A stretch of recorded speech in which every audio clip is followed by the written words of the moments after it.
Isa talaga tong cafe na to sa mga babalik-balikan ko dito sa Baguio. Hatch Coffee located at Manzanillo, Baguio. Tignan nyo naman yung vibe dito, guys. Kung naghahanap kayo ng katahimikan, this is a great spot.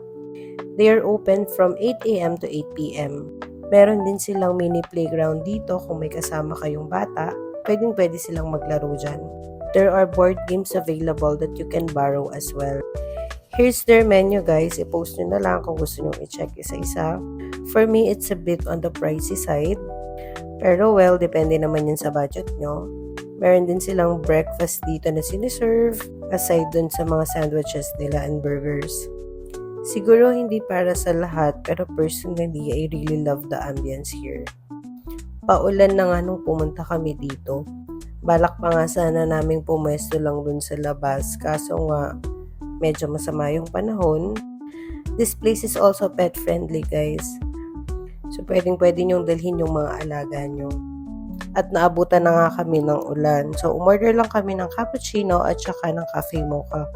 At umorder na nga rin kami ng tilapia, fish and chips nila at saka yung grilled cheese. I'm not overrating the food pero nagustuhan ko talaga tong dalawang in-order namin. Sa susunod, itatry ko yung mga breakfast meal nila. Nasarapan ako sa grilled cheese lalo na sa katulad ko na mahilig talaga sa cheese.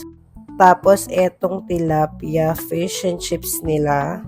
Ngayon lang ako nakasubok ng ganito na tilapia siya.